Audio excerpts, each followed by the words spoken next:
They're going to hurt my mommy tonight." She trembled. Then a Hell's Angel changed everything. The rain came down soft and steady over Willow Creek. Jack Callahan sat alone on the wooden bench outside Rosie's diner. The porch light buzzed above him, throwing a yellow glow across the wet pavement. His motorcycle stood a few feet away, its chrome catching the drops that fell from the roof. He held a chipped white coffee cup between his hands, letting the warmth soak into his fingers. He liked the rain. It kept people inside. It gave a man some peace. Across the street, the doors of the Willow Creek Women's Fellowship Church swung open. People spilled out under umbrellas, their voices low and sharp. Jack watched them without turning his head. He had heard the raised voices earlier, drifting through the thin walls while he waited for his coffee to cool. He did not know what the fuss was about. He never did. Folks in this town kept their business tucked away from strangers like him. And Jack was always a stranger, even after 2 years. A woman near the church steps caught sight of him. She pulled her little boy closer and hurried him along, whispering something Jack could guess at without hearing.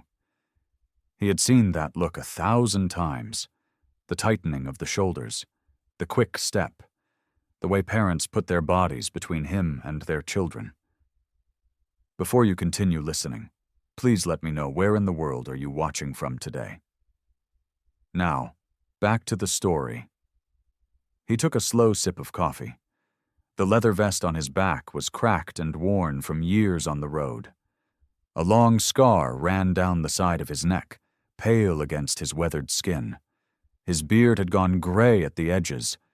45 years he had lived, and most of them had been hard ones. He knew what people saw when they looked at him. A dangerous man, a man to fear. They did not see the truth. Nobody ever did. Jack stared at the rain and thought about Michael. It had been years now, years since his best friend was gone. But the ache never really left. It just moved around, settling in different places, hiding until a quiet night like this one pulled it back to the surface. Michael had been the only person who ever looked at Jack and saw something worth saving. The only one who believed a rough man could still have a good heart. "You're better than you think, Raven," Michael used to say, grinning that easy grin of his. "One day you'll figure that out." But Michael never got to see that day. He was gone too soon, and Jack had carried the guilt like a stone in his chest ever since. He should have done more. Should have been there. Should have said the things a man ought to say before it was too late. Instead he rode, town to town, never staying, never belonging, a ghost on 2 wheels with nobody left to miss him. Jack set the empty cup down on the bench beside him. The church crowd had thinned now. Only a few cars remained in the lot, their headlights cutting through the drizzle. Somewhere down the block, a dog barked twice, then went quiet. He was about to stand and leave when he heard it. A small sound, soft footsteps splashing through shallow puddles. Jack turned his head. A little girl stood near his motorcycle. She could not have been more than 4 years old. She wore a pink sweater soaked dark at the shoulders, and her brown hair clung to her cheeks in wet strands. Her shoes were the light-up kind that little kids loved, but they were not lighting up now. She just stood there, staring at him with wide, frightened eyes. Her whole body trembled. Jack froze. He expected her to run. That was what children did. They took one look at him and fled to safety. He waited for it. But she did not run. Instead, she took a small step closer. Then another. Her tiny hands shook at her sides. Jack slowly leaned down, lowering himself so he would not tower over her, moving the way a man might around a scared animal. The girl reached up. She stood on her toes and cupped one little hand beside his ear, and she whispered, "Please don't let them hurt my mommy tonight." Jack went very still. The rain kept falling, and a feared man understood, in that single trembling breath, that this child was asking him for help. Jack stayed low, close to the ground, his knees pressing into the wet wood of the porch.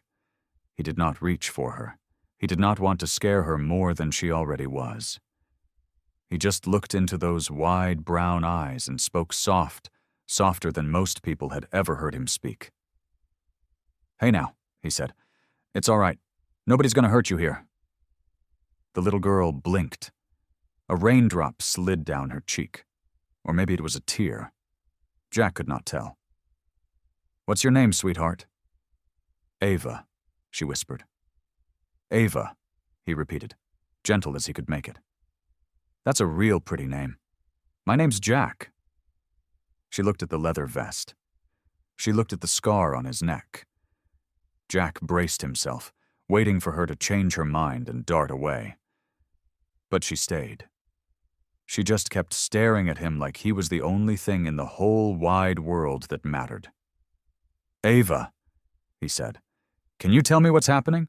Who's going to hurt your mommy?" Her chin trembled. She glanced back toward the church across the street, and her small shoulders pulled up tight. "The ladies," she said. "The church ladies.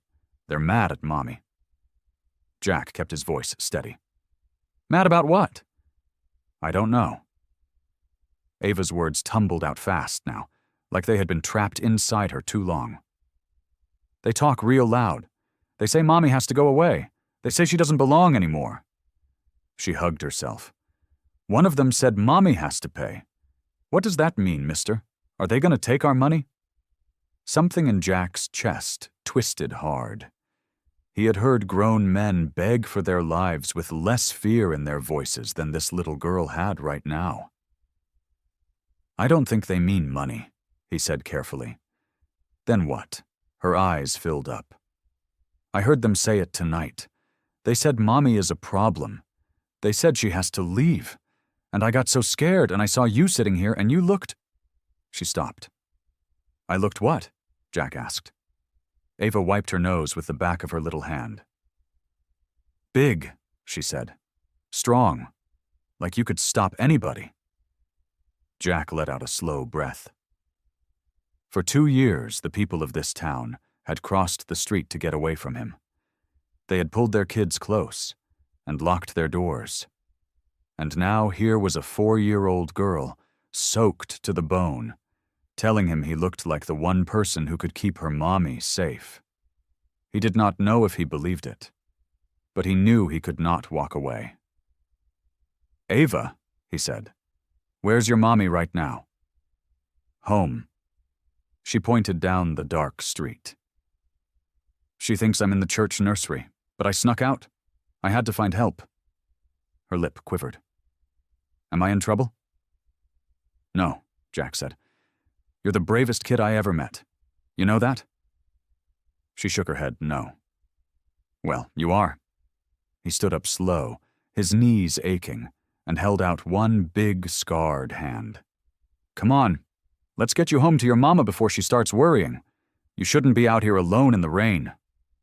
Ava looked at his hand for a long moment. Then she slipped her tiny fingers into his palm.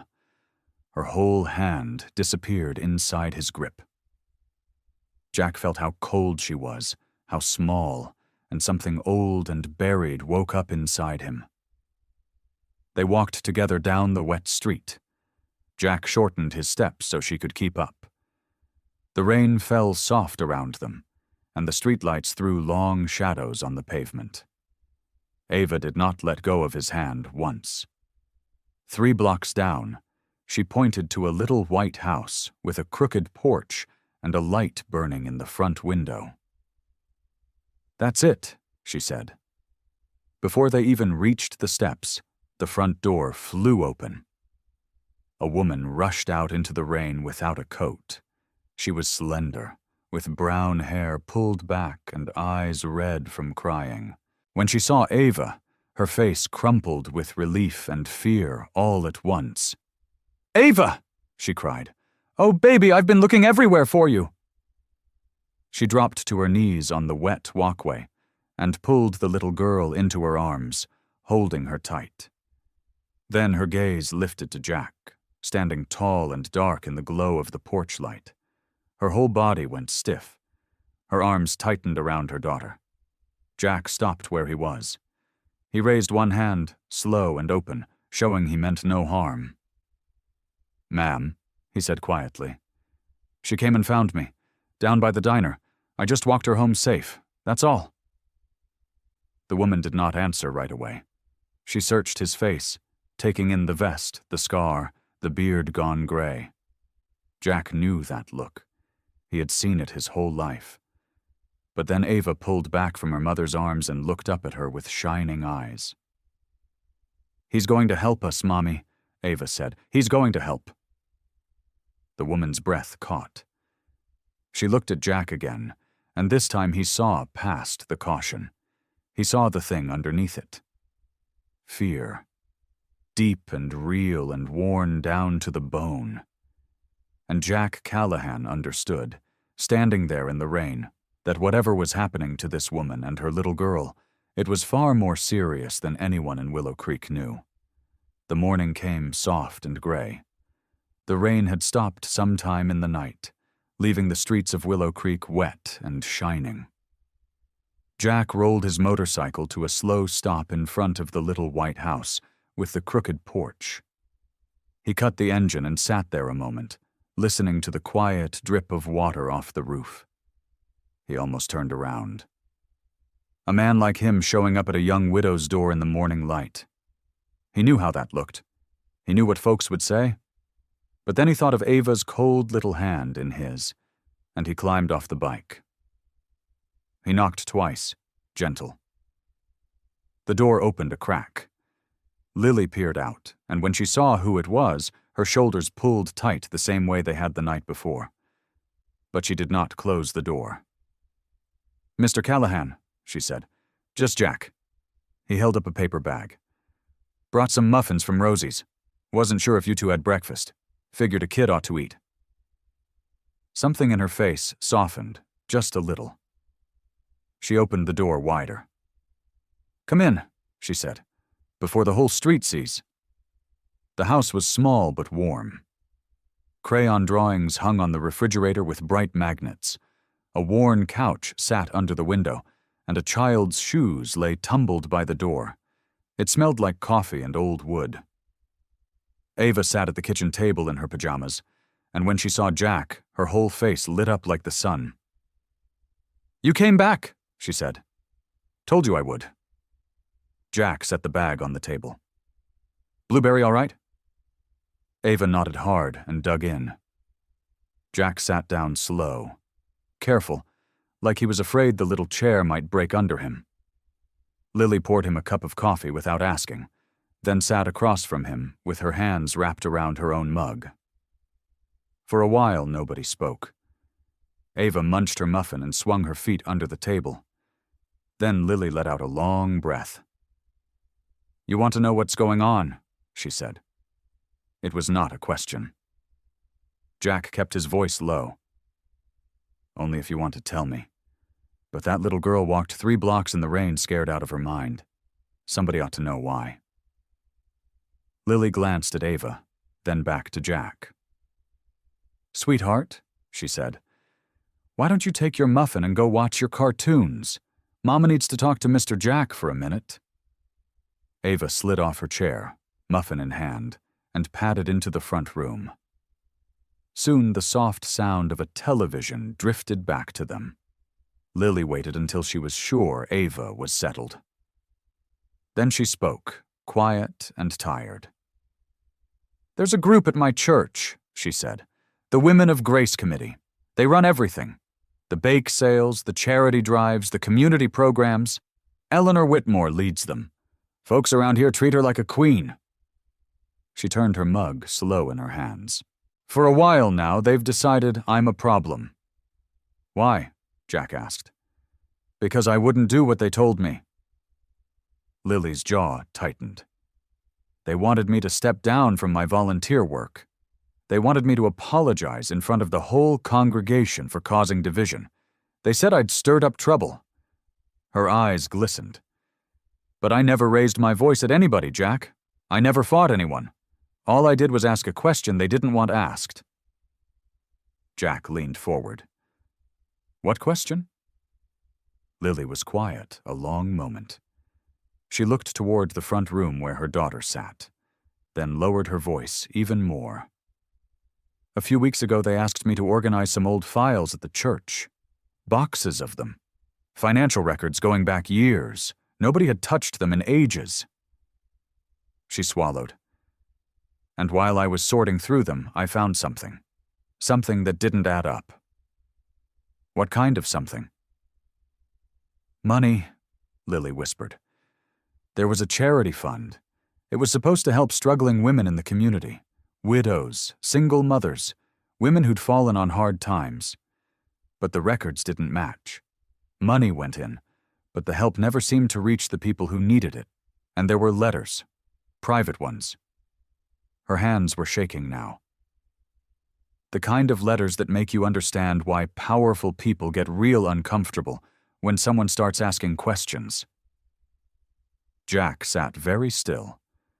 The coffee had gone cold in his hands. This was not a church squabble. This was something else entirely. Lily rose from the table. She crossed to the hall closet and pulled down a cardboard box from the top shelf. It was heavy. Jack half rose to help her, but she managed it on her own, setting it down on the kitchen table with a soft thud. I made copies of everything before they took the originals back, she said. I kept them here. I didn't know what else to do. She lifted the lid. Inside were stacks of papers, some yellowed with age, some crisp and new. Ledgers with long columns of numbers, handwritten notes, envelopes tied together with a rubber band that had gone brittle and cracked. Lily pulled out a ledger first and laid it open in front of him. See this? She pointed to a line of figures. This is the fund. The Grace Care Fund, they called it. Started almost 30 years ago. People donated to it every month. Look at these amounts. Her finger traced down the page. Thousands of dollars, year after year.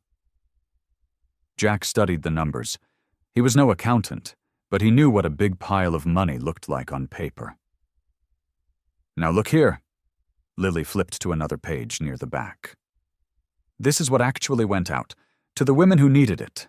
Her voice dropped. It's almost nothing.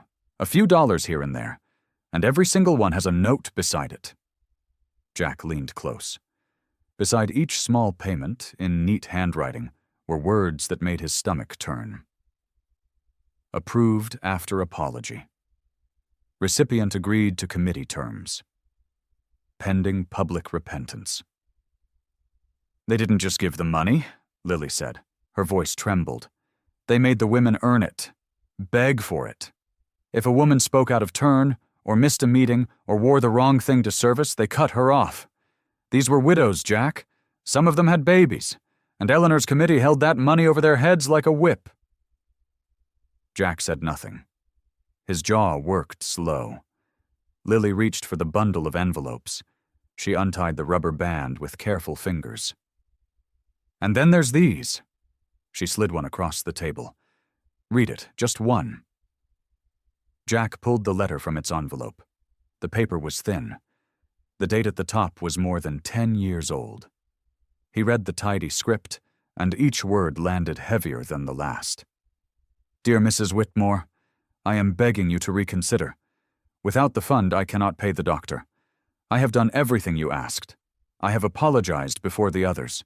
I do not know what more you want from me. Please, my daughter is sick. There was no name on it, just the words of a frightened woman, folded up and forgotten in a box for a decade. Jack set the letter down very gently, like it might break. How many of these are there? He asked. Dozens.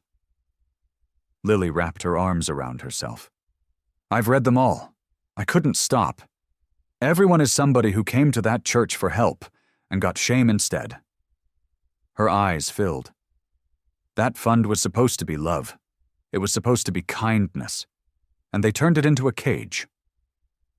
The television murmured in the next room. Ava laughed at something on the screen. Bright and easy, a sound that belonged to a world where none of this was true. Jack looked at that box for a long time. Then he looked at Lily, and it all came clear. She wasn't being pushed out because she was a troublemaker. She wasn't being shamed because she'd done something wrong. She'd found the rot under the floorboards. And now the people who built the house were trying to bury her before anyone else smelled it. "They're not punishing you for causing trouble," Jack said quietly. "They're punishing you for telling the truth." Lily's breath caught. She nodded, and a tear slipped down her cheek. "That's it," she whispered. "That's exactly it. And I don't know how to fight it. Eleanor knows everyone, the mayor, the pastor. Half the town owes her something." Jack reached across the table and laid his rough hand flat on the ledger. "Then we'll fight it together," he said. "I'll help you find out what really happened to that money. Every dollar, every letter. We'll get it all." Hope flickered in her eyes, fragile as a candle in the wind. But Jack held her gaze, steady and honest. "I won't lie to you, though," he said. "People with this much to hide don't just roll over. When we start pulling on this, they're going to push back hard. They'll come after you. They'll come after me. It's going to get ugly before it gets clean." The church sat at the top of a green rise, white and proud, its steeple pointing at the gray afternoon sky. Jack parked his motorcycle at the curb. The engine ticked as it cooled. He swung his leg over and stood there a moment, looking up at the tall front doors. He had passed this place 100 times. He had never once walked in. Inside, the air smelled of old wood and lemon polish. His boots sounded loud on the tile. A few women turned to look, then looked away fast, the way people always did around him. He found them in the fellowship hall, a long table, a pot of coffee. And at the center, straight-backed and calm, sat Eleanor Whitmore. She was a handsome woman near 60, with silver hair pinned neat and a string of pearls at her throat. She did not startle when Jack walked in. She only folded her hands on the table and studied him, the way a person studies a stain on a clean rug. "Mr. Callahan," she said. Her voice was smooth as glass. "I wondered when you would come." The other women went quiet. There were 6 or 7 of them. Some Jack recognized from around town. All of them looked at Eleanor first, waiting to see what she wanted them to feel. "I came to ask some questions," Jack said. He kept his voice easy. "About the Grace Care Fund." A ripple went through the table. One woman set down her coffee cup with a little clink. Eleanor did not blink. "I imagine Lily sent you," she said. "She has quite a talent for finding people to fight her battles. First the pastor, then the deacons, now this." She let her eyes travel down his leather vest, his scarred hands, the patches on his shoulders. "A man like you?" "Nobody sent me," Jack said. "I came on my own." "Then let me save you some trouble." Eleanor's smile was thin and cool. "Lily Hart has spent the last year spreading lies about this church. Lies about me. Lies about these good women who have given their whole lives to serving others. She has damaged something that took 30 years to build. And she has done it out of pride." "Pride," Jack repeated. She was corrected. Gently, lovingly. Eleanor spread her hands. "And she could not bear it. So now she paints herself the victim. It is a very old story, Mr. Callahan. And frankly, I am surprised a man of your reputation would want any part of it." Jack let the words hang in the room. He looked around the table, slow at each face in turn. "What is your interest here?" Eleanor asked. Her tone sharpened just a little. "Truly, why would you involve yourself in the affairs of a church you have never set foot in?" "Maybe I don't like watching somebody get buried," Jack said. The woman nearest him flinched. A small movement. But Jack caught it. "Lily made her own bed," Eleanor said. "We simply asked her to lie in it quietly. Instead, she chose to burn the house down. That is not our doing. That is hers." Jack nodded slow, as if he were thinking it over. He was not. He had heard enough. He had heard the polish in her voice and the fear underneath it, wound tight as a spring. "Well," he said, "thanks for your time." He turned to go. Nobody stopped him. Nobody spoke. But as he crossed the hall toward the tall front doors, he saw them. 2 older women stood near the coat rack, half hidden in the shadow of the stairs. One clutched a hymnal to her chest with both hands. The other had her eyes down, studying the floor as if it held some secret. When Jack's gaze passed over them, they shrank back, pressing close to the wall. A third woman lingered by the window. She was watching him. When their eyes met, she turned away quick, her cheeks gone pale, and busied herself with a stack of pamphlets that did not need straightening. Jack pushed open the heavy door and stepped out into the cool air. He stood on the top step and let out a long breath. Those women were not angry with him. They were not confused by him. They were afraid. And you did not get that kind of afraid over a woman spreading lies. Some of them knew. He was sure of it now. Some of them knew exactly what Lily had found, and they were too scared to say a single word. Jack did not go home that night. Instead, he started knocking on doors. He did it slow and gentle. He did not roar up on his bike. He parked it a block away and walked, so the sound would not scare anybody. He took off his gloves and held them in his hand like a hat, the way his own grandmother had taught him a lifetime ago. The first door belonged to a woman named Ruth. She cracked it open just enough to peer at him with one eye. "I don't want any trouble," she said. "No trouble," Jack said. "I just want to listen." That was all it took, most times. Just those words. Nobody had asked these women to talk in a long while. Nobody had come to their door and said, "Tell me. Take your time." Ruth let him sit on her porch. She poured him a glass of sweet tea he did not ask for, and set out a plate of cookies gone a little soft. Then, in a small, careful voice, she told him about the winter her husband passed. "The furnace broke," she said. "January. Cold enough to see your breath in the kitchen. I called the church. They came the very next day." She smiled, but it did not reach her eyes. "They fixed it. Paid for the whole thing. Eleanor herself brought over a casserole." "That was kind," Jack said. "It was." Ruth's hands twisted in her lap. "But then there was a vote about the new pastor. I didn't much like him. And Eleanor called me, reminded me how the church takes care of its own, how some folks give, and some folks only take." She swallowed. "I voted the way she wanted. I've been ashamed of it ever since." Jack nodded. He did not push. He just let her talk until she was done, and when he stood to go, she caught his sleeve. "There are others," she whispered. "Talk to Betty. Talk to old Mrs. Doyle. We all got a story like mine." So Jack went. Door after door.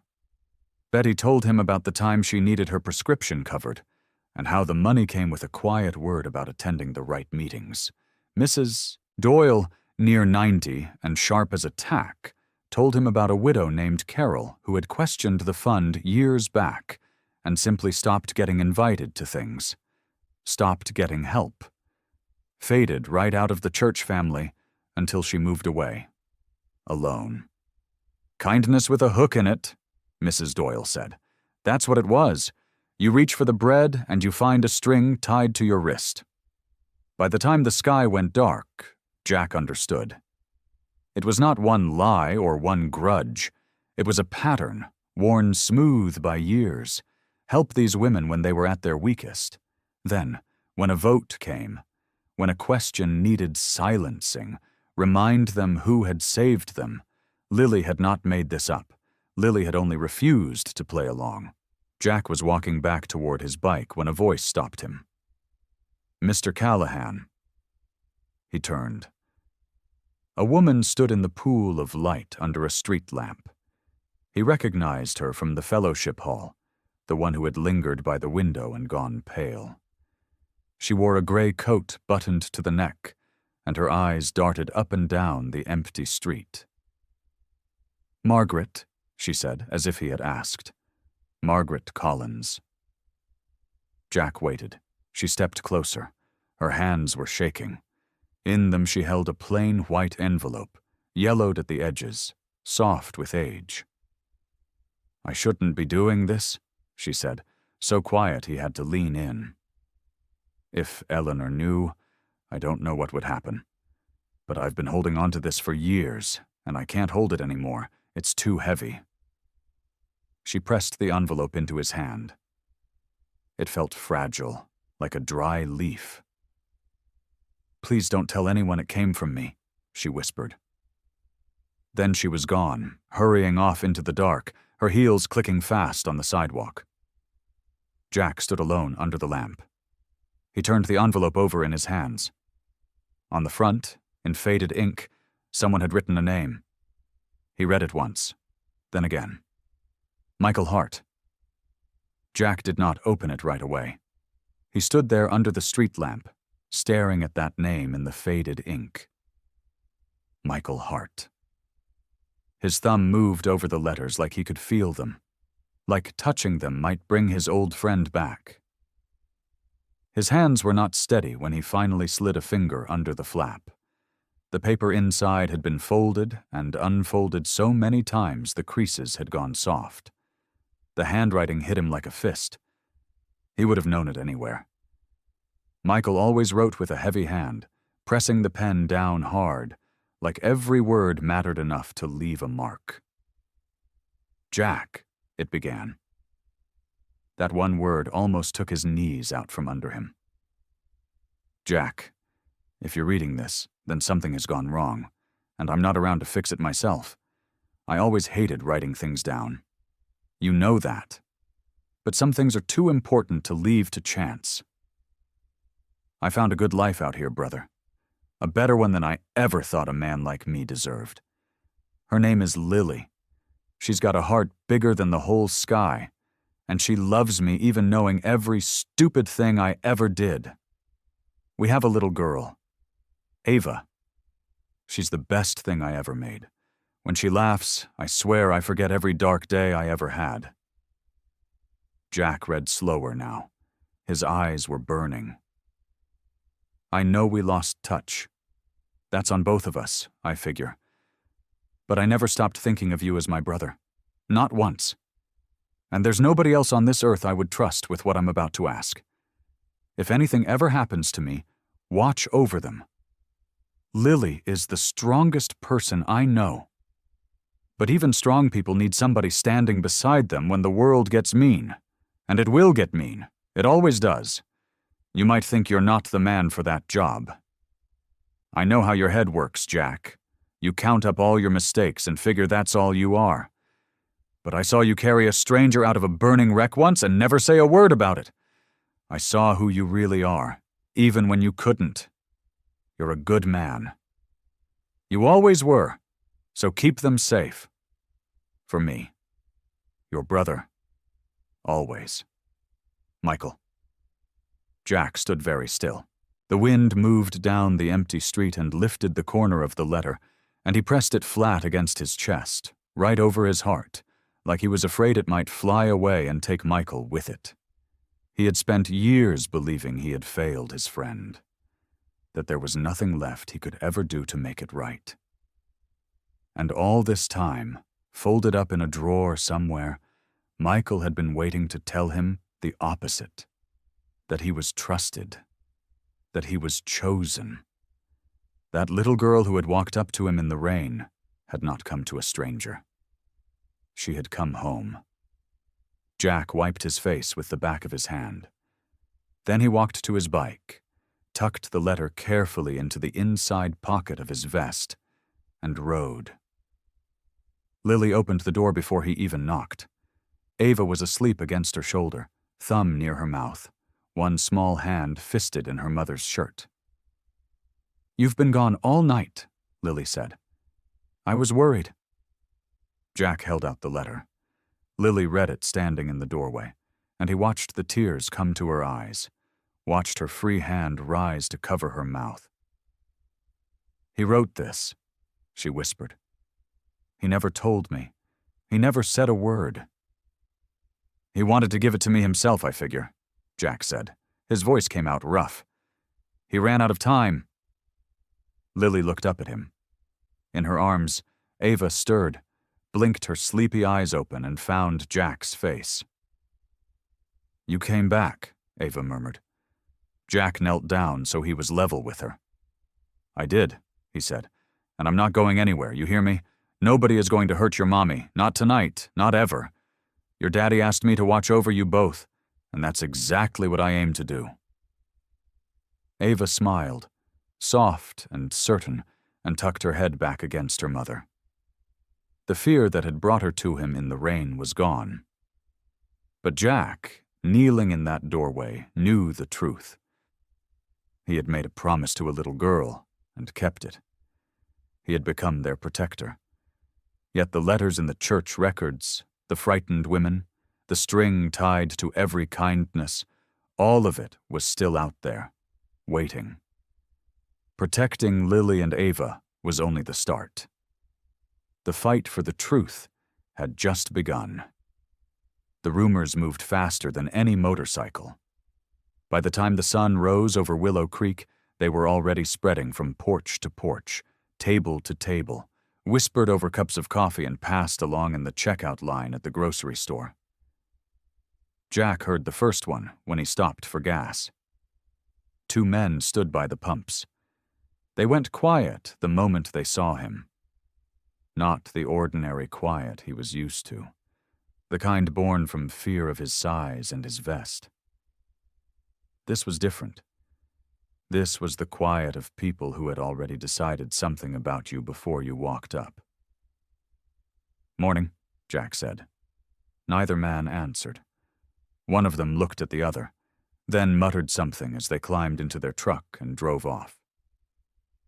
Jack filled his tank and tried not to think about it, but the feeling followed him. It clung to him like the smell of rain. At Rosie's diner, the truth finally came out. Rosie set his coffee down in front of him, then leaned close, her voice low. "You need to hear this from a friend," she said. "There's talk going around. Bad talk." Jack looked up. "About me? About both of you?" Rosie glanced around the room, then slid into the seat across from him. "They're saying you're dangerous, that you rode into town looking for trouble. And they're saying Lily worked you like a puppet, that she cooked up some sad story to get a big scary biker to fight her battles for her." Jack's jaw tightened. "That's a lie." "I know it is," Rosie said. "But it's a lie with legs, Jack. It's already halfway across town. Eleanor's ladies have been busy since sunup, making calls, dropping by houses, whispering in ears." She shook her head. "They know how this town works. They know that if they can make folks afraid of you, they can make folks turn their backs on her." Jack wrapped both hands around the warm mug. He wanted to be angry. The old anger was right there, waiting, familiar as an old coat.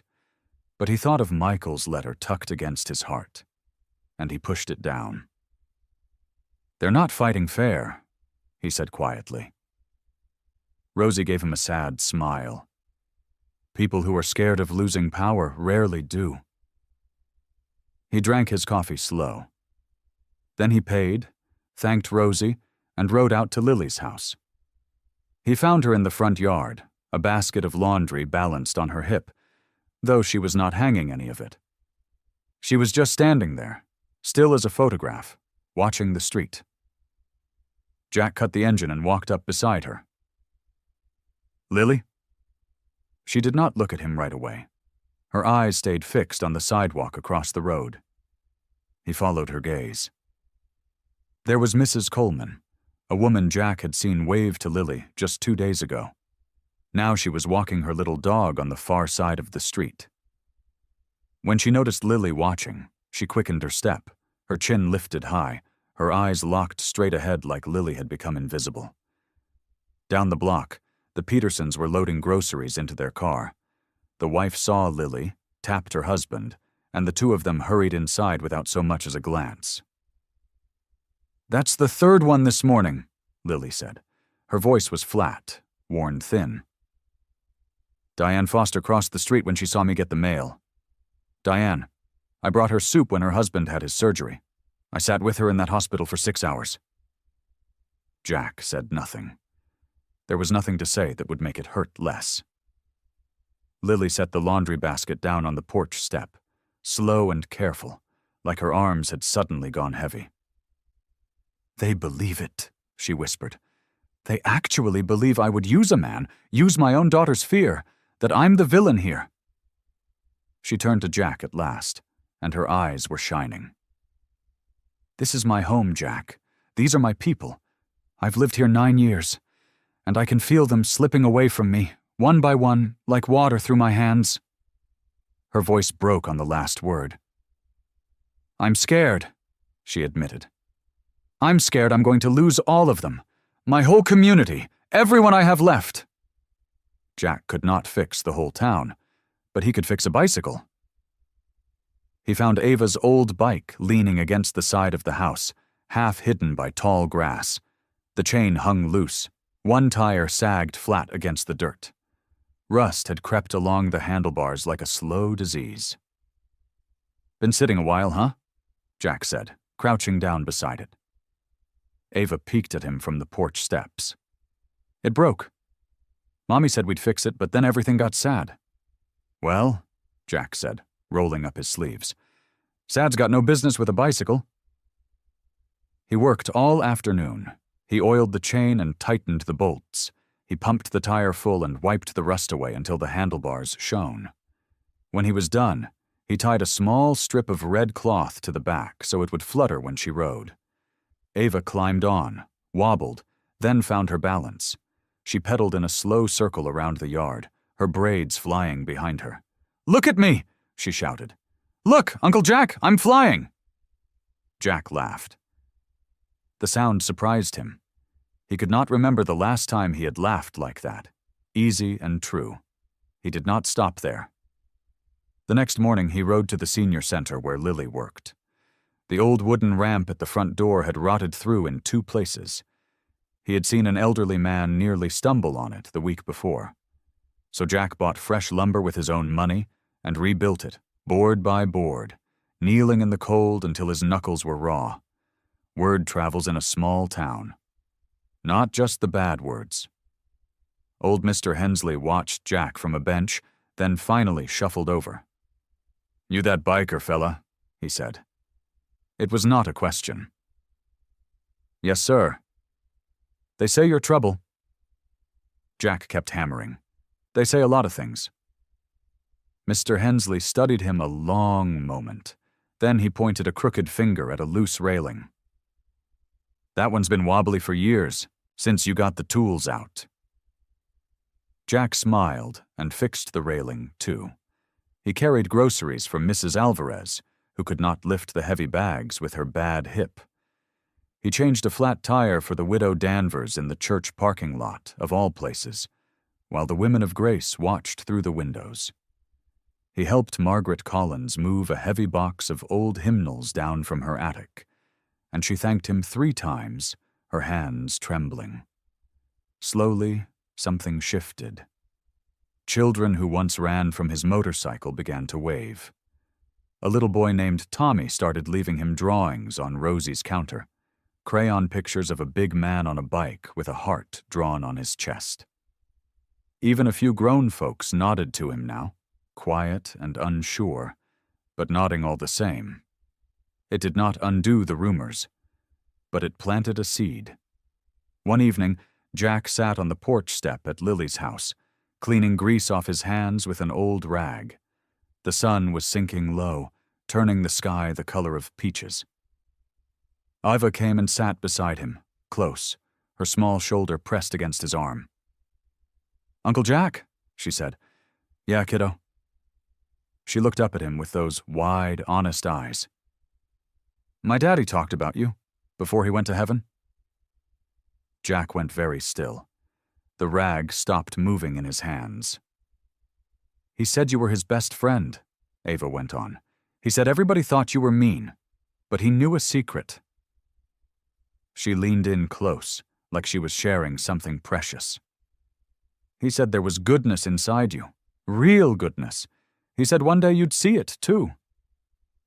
Something cracked open inside Jack's chest. A dam he had built years ago, brick by brick. For a long moment he could not speak. His throat had gone tight and thick.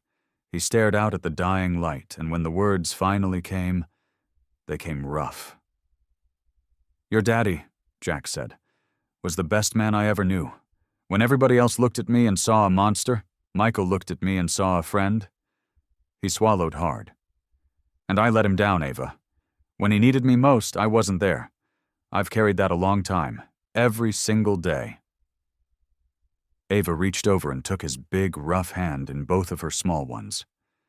"But you're here now," she said simply. And Jack could not stop the tears that finally, quietly, fell. The kitchen table became their battlefield. Not the kind Jack once knew. No fists, no fury, just paper. Stacks and stacks of it, spread across the wood like fallen leaves. Old church ledgers with yellowed edges, faded letters tied with brittle string. Receipts so worn the ink had almost given up. Lily sat across from him, a pencil tucked behind her ear, reading each page with careful eyes. A single lamp glowed between them. Outside, the night pressed against the windows, quiet and deep.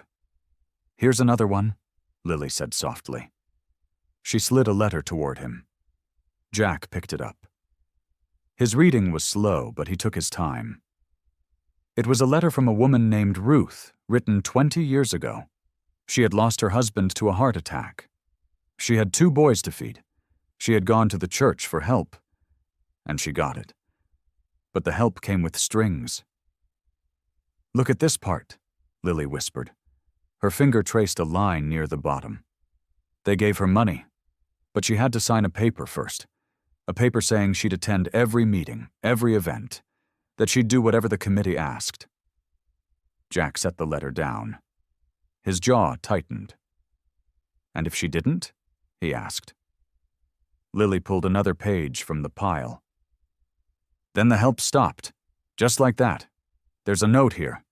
Ruth missed one meeting because her son was sick. The next week her assistance was cut in half." Jack leaned back in his chair. The wood creaked under his weight. "That's not charity," he said. "That's a leash." "That's what I keep finding," Lily said. Her voice trembled, just a little. "Over and over. Widow after widow. They called it kindness, but it was control. They made these women beg. They made them ashamed. They made them obey." She rubbed her tired eyes. For a moment, Jack saw how heavy this had become for her. How lonely. "You're not wrong," he said gently. "You hear me? You're not crazy, and you're not alone. These women lived it too." Lily looked up at him. Something steadied in her face. A soft knock came at the door. Jack rose and opened it. Margaret Collins stood on the porch, wrapped in a gray shawl. Her hands were folded tight in front of her. Her eyes were red, like she had been crying on the walk over. "Margaret," Lily said, standing. "Come in, please." Margaret stepped inside slowly. She looked at the papers on the table, and her breath caught. "I know what those are," she said quietly. Jack pulled out a chair for her. She sat. For a long moment, no one spoke. Then Margaret drew in a shaky breath. "I was one of them," she said. "One of the women they helped. After my Harold passed, I had nothing. They gave me groceries. They paid my heating bill one winter." Her voice cracked. "But every time, they reminded me. They said I owed them. They said good women showed their thanks by staying loyal, by staying quiet." Lily reached across the table and took her hand. "I stayed quiet for 30 years, Margaret went on. Tears rolled down her wrinkled cheeks. "Because I was afraid. Because they were all I had. But watching what they're doing to you, Lily..." She shook her head. "I can't do it anymore. I won't." Jack felt something rise in his chest. Pride. Respect. The kind you feel when someone finds their courage after carrying fear for far too long. "You don't have to do anything you're not ready for," he said. But Margaret lifted her chin. "I am ready." 3 days later, the chance came. The church held its weekly fellowship gathering in the big hall. Folding chairs sat in neat rows, coffee steamed in paper cups. Eleanor Whitmore stood at the front, smiling that polished smile, welcoming everyone the way she always did. Then, from the back of the room, an old woman stood up. Margaret's voice shook at first, but it did not stop. "I have something to say," she said, "and it's time all of you heard it." The room went silent. Every head turned. Eleanor's smile froze. Margaret gripped the back of the chair in front of her, steadying herself. She looked out at all the faces she had known her whole life. "For years," she said, "this church helped women like me, widows, mothers with nowhere to turn, and we were grateful. But that help was never free. They used our need against us. They made kindness into a chain. They told us love had conditions." Her voice grew stronger with every word. "Lily Hart is not a troublemaker. She's the first person brave enough to say out loud what the rest of us were too scared to whisper." Gasps rippled through the crowd. Margaret turned toward Lily, who sat frozen near the front, tears shining in her eyes. "You are not alone, child," Margaret said. "You never were." That night Jack could not sleep. Margaret's words stayed with him. So did the look on Lily's face. But something else tugged at him too. Something older. Something he had buried deep. Michael. Jack climbed the narrow steps to his small apartment above the town's old garage. In the closet, behind a stack of worn jackets, sat a wooden box he had not opened in years. It held the last pieces of his friend, the things the club had passed to him after Michael died. He set the box on the floor and lifted the lid. Inside were the usual things: a folded bandana, a cracked photo of the two of them, young and grinning, standing beside their bikes, a set of keys to a truck that no longer ran. But underneath it all was a leather notebook. Jack pulled it out slowly. The cover was soft and dark from years of handling. He opened it, and his heart caught in his throat. Michael's handwriting filled the pages, neat and small, the way it always was. The first pages were ordinary. Notes about work, a list of groceries, a drawing Ava must have made, all crooked lines and a bright yellow sun. Then Jack turned another page, and everything changed. At the top, Michael had written 3 words: "The Church Fund." Jack's hands went still. He read on. Michael had listed names, dates, amounts of money. Beside some names were small notes. Widow, 2 kids, cut off after missing a meeting. Beside another. Told to leave. No reason given. Jack felt the breath leave his body. Michael had been looking into the same thing. Years ago. Long before Lily ever opened those ledgers. He kept reading. Michael had written about a woman named Ruth. The same Ruth. He had written about the papers women were made to sign. The same papers. Page after page, Jack saw his friend circling the truth, closing in on it, piece by piece. Then, near the back, Jack found a paragraph that made his eyes burn. "These women have no one to stand for them," Michael had written. "They are afraid, and fear keeps them quiet. Somebody has to speak. Somebody has to protect them. If I don't, who will?" Jack pressed his hand to his mouth. Michael had not just stumbled onto this. He had chosen it. He had seen the pain those women carried, and he could not look away. That was who Michael was. He always ran toward the ones nobody else would help. Jack turned the final written page. The last entry was dated only 2 weeks before Michael died. "Getting close now," it read. "Found records that prove it. Need to be careful. If anything happens to me, this can't stop. It matters too much." And then, nothing. The rest of the notebook was blank. Jack sat there on the floor for a long time. The lamp buzzed softly above him. Outside, a lone car passed and faded into the quiet. He thought about the accident. The one that took Michael. Everyone had called it bad luck. A slick road. A sharp curve. Jack had never questioned it. But now, holding this notebook, a cold feeling crept into his chest. He pushed the thought aside. He could not go there. Not yet. Maybe never. But one thing became clear as glass. Michael's letter had asked Jack to protect Lily and Ava. Jack had held on to those words like a lifeline. He had believed that was the whole of it. Keep them safe. Watch over them.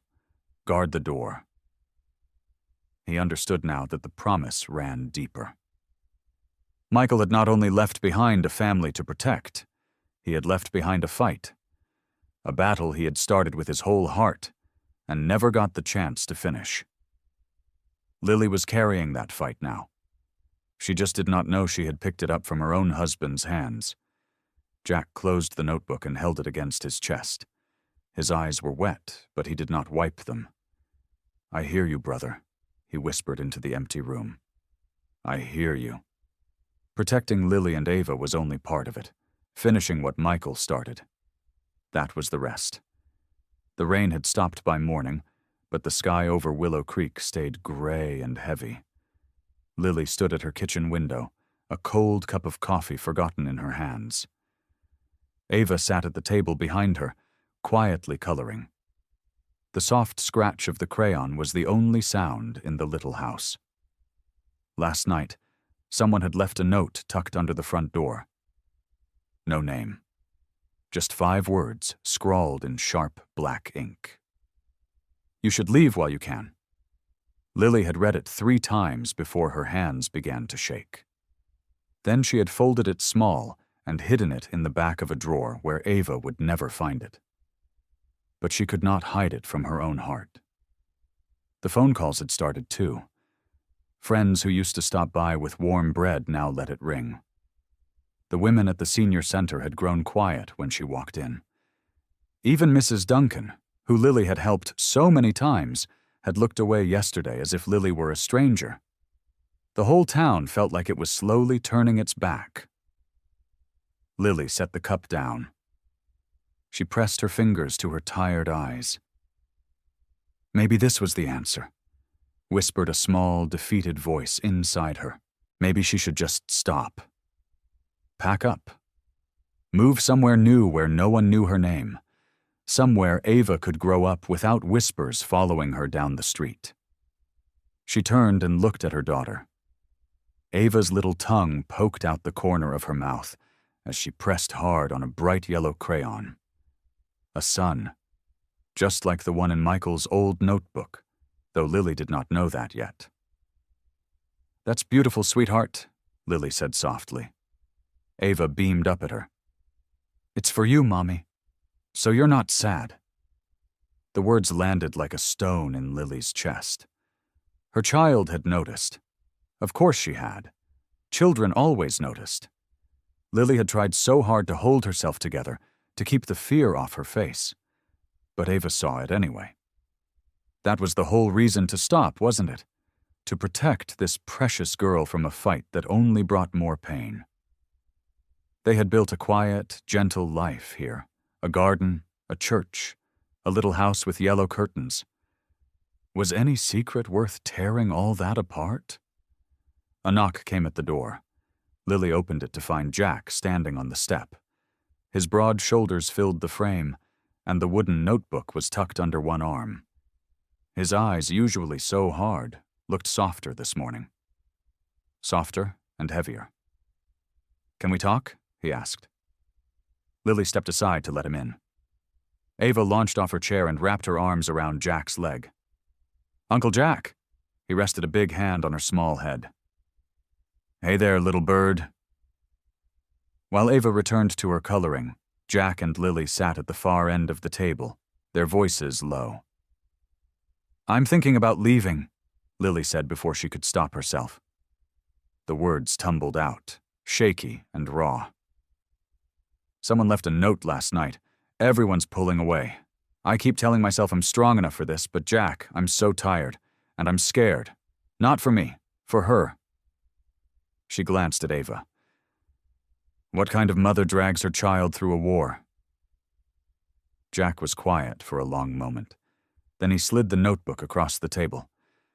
"The kind who teaches her daughter what courage looks like," he said. Lily stared at the worn leather cover. "Open it," Jack said gently. "Page marked near the back." She opened it. She saw the neat, small handwriting. She read the words her husband had written years ago. "Somebody has to speak. Somebody has to protect them. If I don't, who will?" Her breath caught. This is Michael's." Jack nodded, his voice thick. "He started this fight, Lily. Long before you ever found those ledgers. You didn't stumble into it, you inherited it. From him." Tears spilled down Lily's cheeks. "I don't feel brave," she whispered. "I feel like running." Jack leaned in. His eyes held hers, steady and warm. "That's exactly what brave feels like," he said. "Courage ain't the same as not being scared. Courage is standing up while your knees are shaking. It's speaking the truth when everything in you wants to stay quiet. Michael was scared too. It's right there in his own hand. But he chose to stand. And you're his wife. You're stronger than you know." Lily looked down at the notebook. Then at Ava, humming softly as she colored her little yellow son. She thought of all the women who had no one. The ones like Ruth. The ones who signed those papers with trembling hands. The ones still waiting for someone to speak. Slowly she wiped her eyes and lifted her chin. "The church meeting is in 3 days," she said, her voice quiet but steady. "I'm going to speak. I'm going to tell them everything. The whole truth." The church hall was full by the time Lily arrived. Rows of wooden chairs stretched from the front stage all the way to the back doors. Faces turned as she walked in. Some looked away, some frowned. A low hum of whispers filled the room like buzzing bees. Lily kept her chin up. In her arms she carried a plain cardboard box. Inside were the ledgers, the letters, and Michael's notebook. Jack walked beside her. He wore his leather vest, same as always, but he had combed his hair back and left his motorcycle keys in his pocket. Before they came in, he had stopped her on the front steps. "Whatever they say in there," he had told her quietly, "I won't let anger take the wheel. Not today. Today we do this Michael's way." Now he took a seat in the front row. He folded his big hands in his lap and stayed still as stone. At the front of the hall, Eleanor Whitmore stood behind a wooden podium. Her gray dress was pressed sharp. Her silver hair was pinned up neat.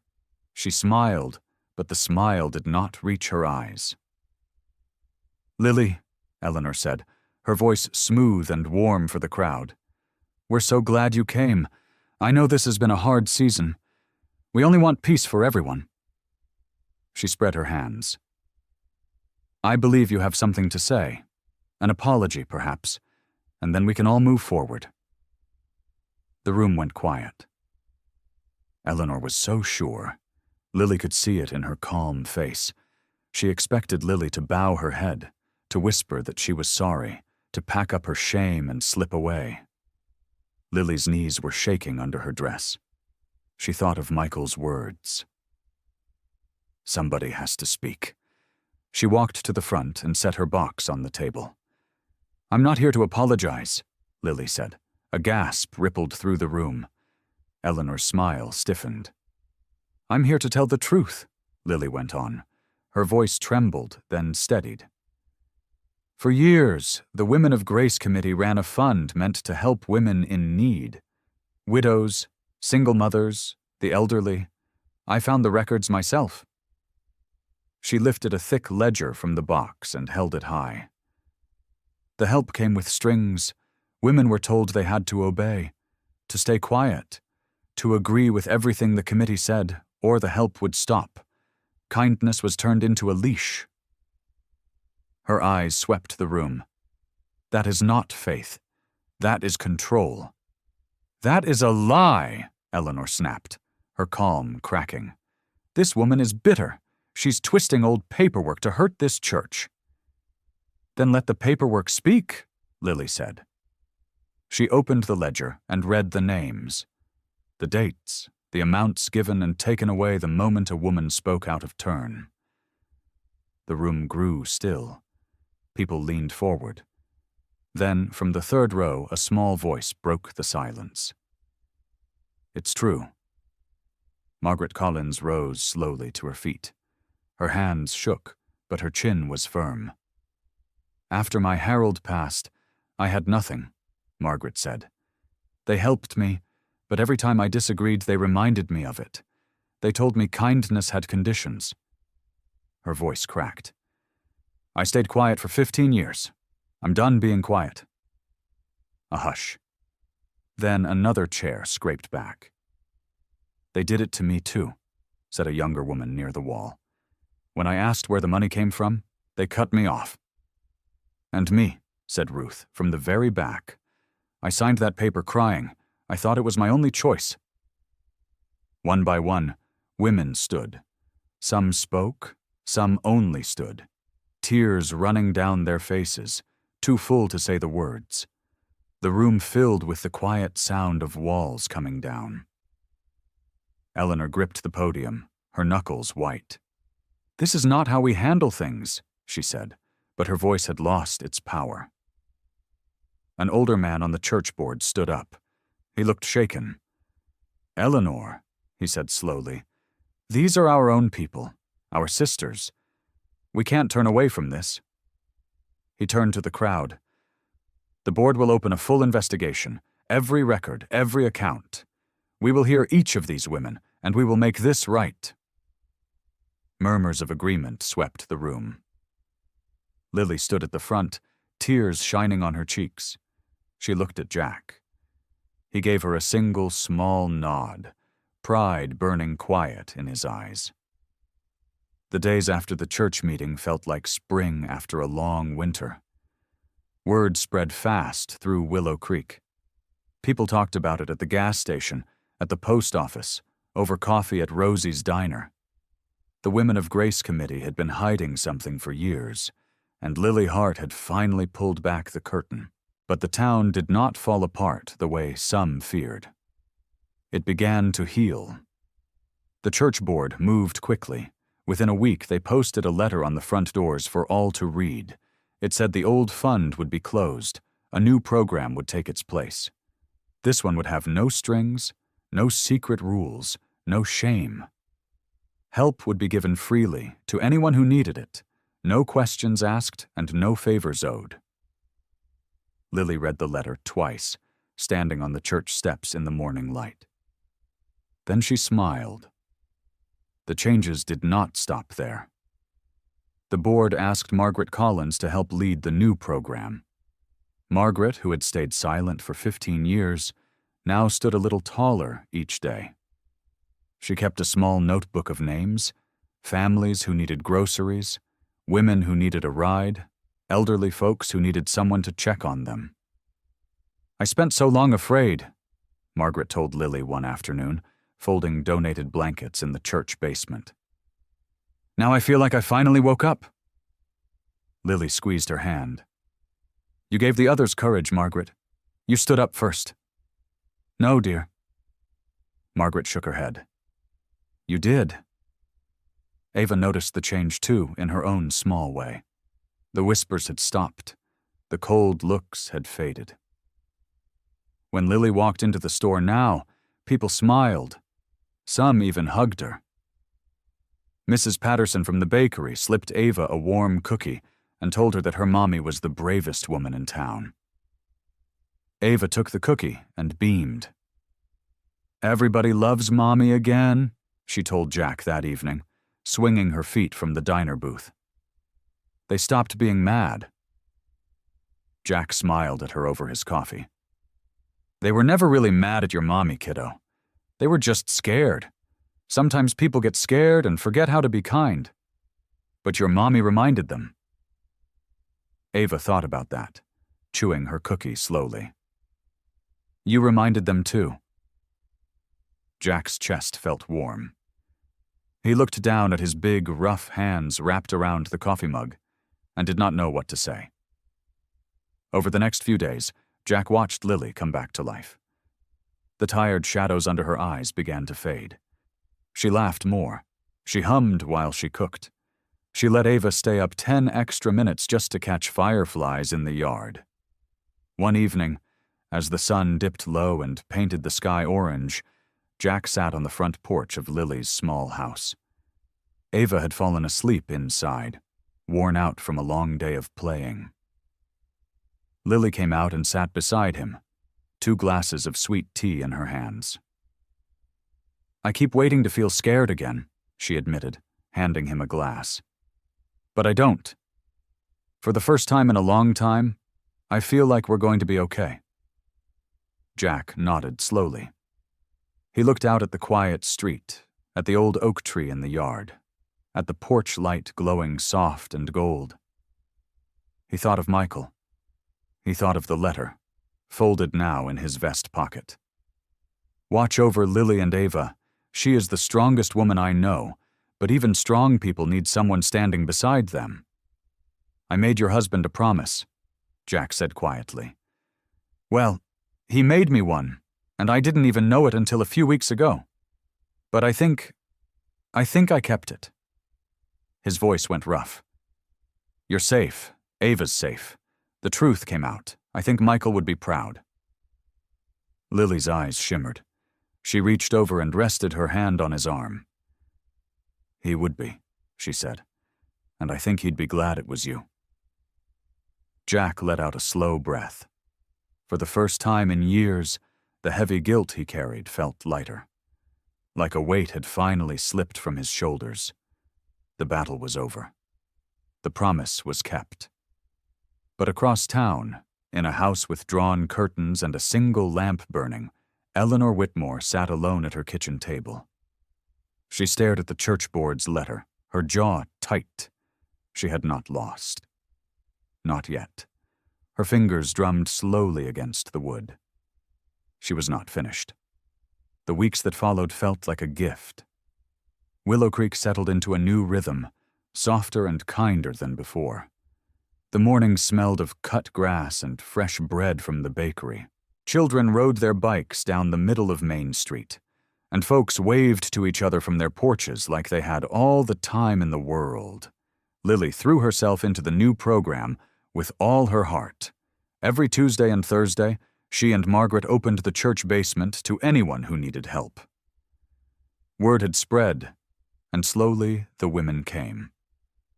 First one, then 2, then a whole quiet stream of them.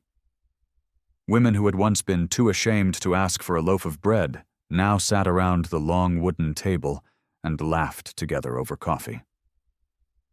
"I never thought I'd feel welcome here again," an old woman named Ruth told Lily one afternoon, clutching a bag of canned goods to her chest. "Thank you, dear. Truly?" Lily just smiled and squeezed her hand. She did not need thanks. Watching the fear leave someone's eyes was enough. Jack changed too. The town that once crossed the street to avoid him now called out his name. He fixed the wobbly railing at the senior center without being asked. He carried heavy boxes for Mrs. Patterson at the bakery. When old Mr. Harmon's truck broke down on the edge of town, Jack spent 3 hours in the summer heat getting it running again, and he refused to take a single dollar. "You're a good man, Jack Callahan," Mr. Harmon said, wiping his brow. "I'm sorry I ever thought different." Jack just nodded and wiped the grease from his hands.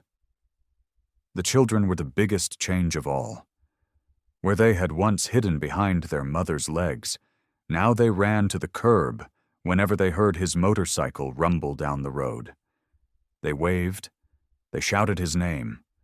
Some even asked to sit on the big machine, and Jack would lift them up gently, one at a time, and let them grip the handlebars while their parents took pictures. Ava was the proudest of them all.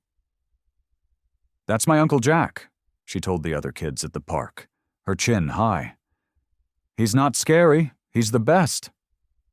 One warm evening, Rosie leaned against the counter of her diner and watched Jack help Ava color a picture in the corner booth. She shook her head slowly, a soft smile on her face.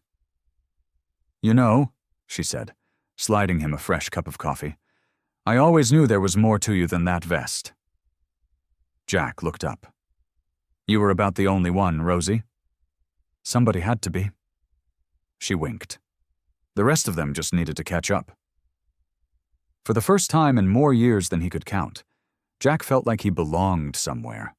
Not feared, not judged. Just Jack. Life felt good. It felt whole. That was why the shock hit so hard. It was a quiet Thursday when Lily came home late from the church basement. She had helped Ruth carry her groceries all the way to her front door, and the sun was already sinking low. Ava was staying the night at a friend's house down the street, so the little home was dark and still. Lily reached for the light switch. Then she froze. Something was wrong. The couch cushions lay scattered across the floor. The drawers of her small writing desk hung open, their contents spilled. Papers covered the carpet like fallen leaves. A picture frame lay cracked against the wall. Her heart began to pound. "No," she whispered. "No, no, no." She rushed to the hallway closet where she kept the old metal box. The box she had hidden behind winter coats and dusty blankets. The box that held everything. The original church records. The missing financial papers. The private letters. The proof. The closet door stood wide open. Lily dropped to her knees and pulled the coats aside with shaking hands. The box was gone. She sat there on the floor, staring at the empty space, her breath coming fast and ragged, all the evidence, all the truth she had fought so hard to protect. Gone. Just gone. Her hands trembled in her lap. Somewhere in the quiet house, a clock ticked on, steady and cruel. The proof was gone. The news spread fast. By Friday morning, the whole town knew that Lily's evidence was gone, and Eleanor Whitmore made sure they heard her version first. She stood outside the church after the morning service, her voice calm and sweet as honey. A small crowd gathered around her. "I feel just terrible about all of this," she said, pressing a hand to her chest. "That poor Hart woman, and that biker, stirring up so much trouble, dividing our community, pointing fingers at good people. And now? Now there's nothing to show for it. No papers, no proof, nothing at all." She shook her head slowly. "Makes you wonder if there ever was anything, doesn't it?" The words landed like seeds in soft dirt. And they grew. By Sunday, the whispers had started again. In the grocery store, at the gas station, on the porches where folks had waved so warmly just weeks before. I heard she made the whole thing up. That biker probably scared those poor women into saying things. You can't trust a man like that. The waving stopped. The smiles faded. When Jack rode down Main Street on Monday, the children did not run to the curb. Their mothers pulled them back inside. Lily felt it too. At the store, folks looked away when she passed. Ruth, who had cried tears of thanks just days before, crossed to the other aisle and pretended not to see her. That night, Lily sat at her kitchen table with her head in her hands. Maybe they were right, she said quietly when Jack came by to check on her. Her voice was hollow, empty. Maybe one person can't change anything. Maybe I should have just stayed quiet like everyone wanted. Jack said nothing at first. He just stood there in the doorway, his jaw tight. Don't say that, he finally managed. Why not?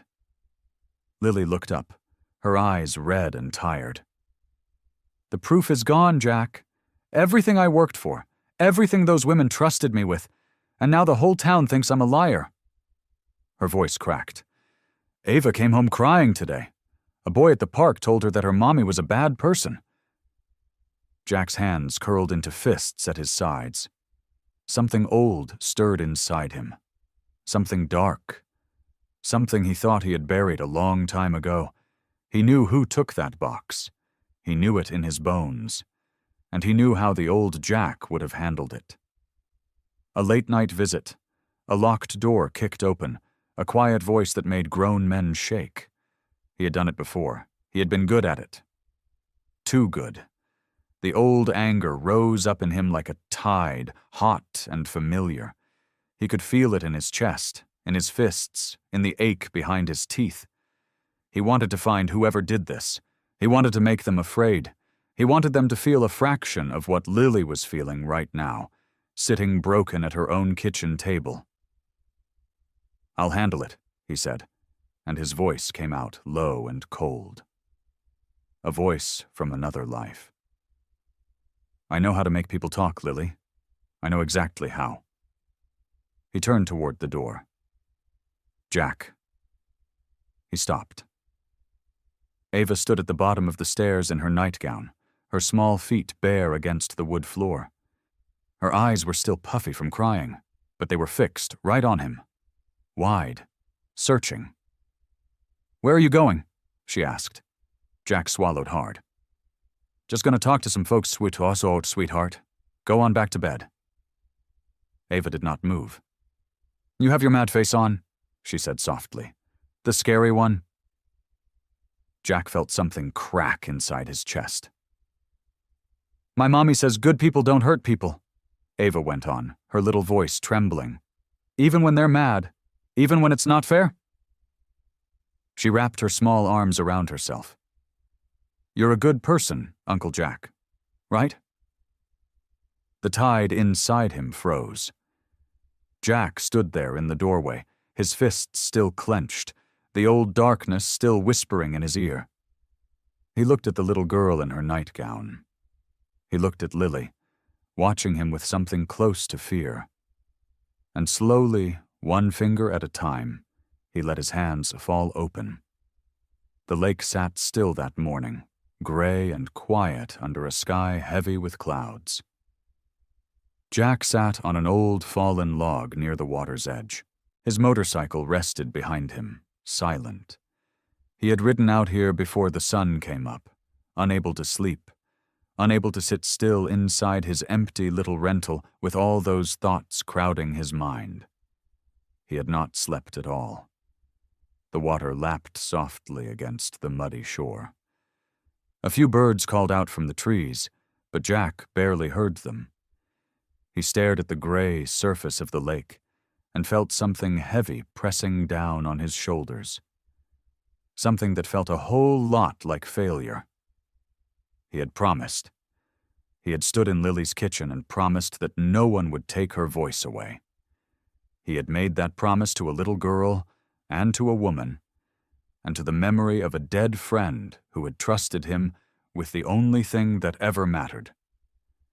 And now the proof was gone. Lily sat broken at her table. Ava cried herself to sleep, and the whole town believed the lies.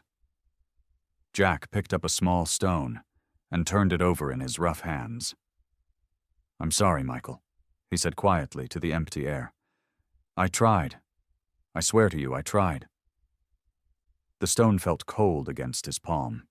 He threw it out across the water and watched it skip once, twice, then vanish beneath the surface.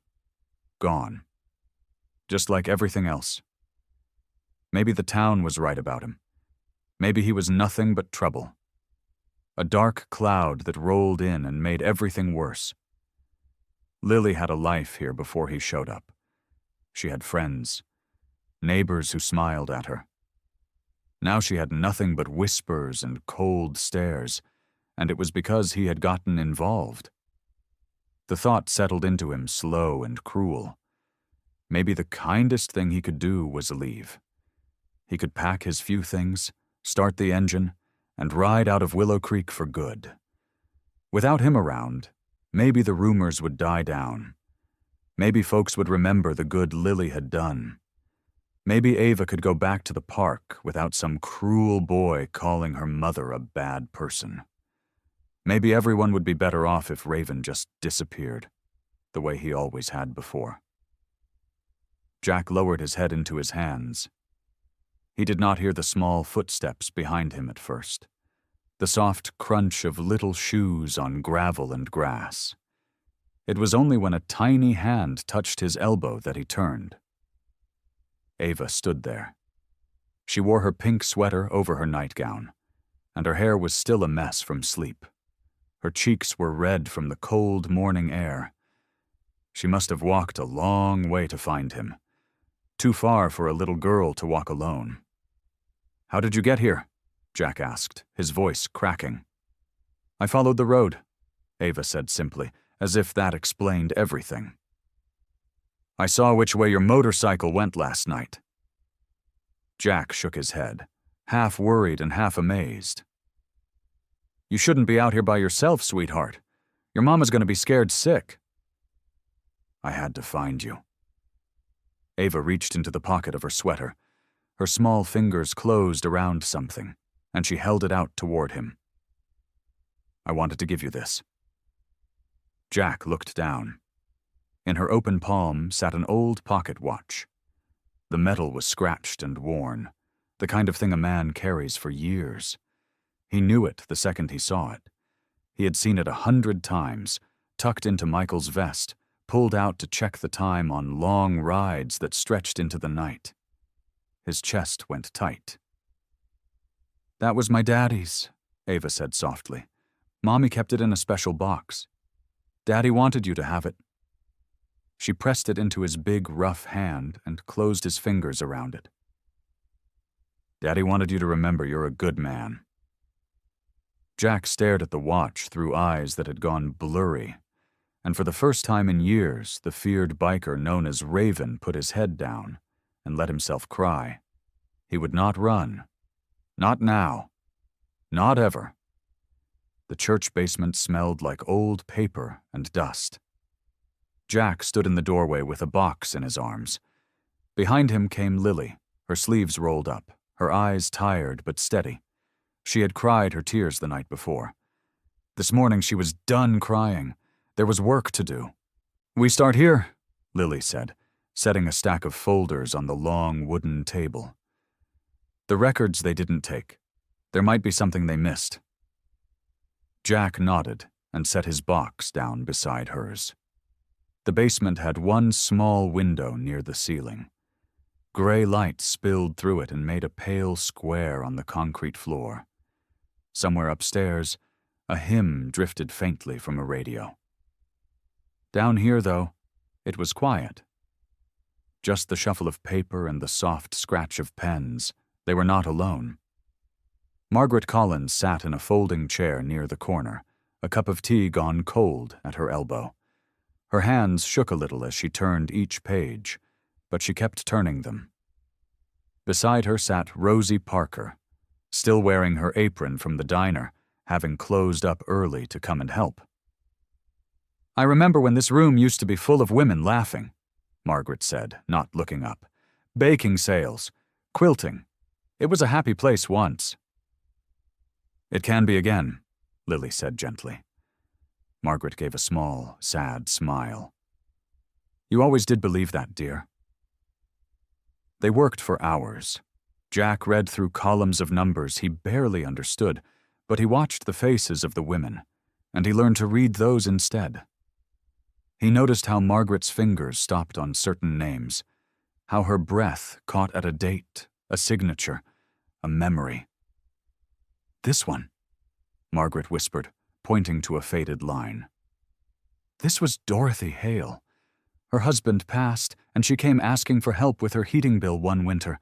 They gave it to her, but they made her stand up in front of everyone and thank them, made her cry doing it." Margaret shook her head slowly. "That was the day I knew something was wrong, and I said nothing." Jack leaned closer. "You're saying something now." Margaret looked up at him, her old eyes wet. "Yes, I suppose I am." Word had spread, quietly, that Lily wasn't giving up. And slowly others began to come.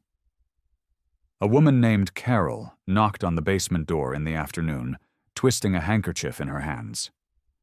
She sat down and told them, in a shaking voice, how she had been pressured to sign away a small inheritance to the committee's fund, told it was her Christian duty. "I never told a soul," Carol said. "I was too ashamed. I thought it was just me." "It wasn't just you," Lily said, reaching across the table to hold her hand. "It was never just you."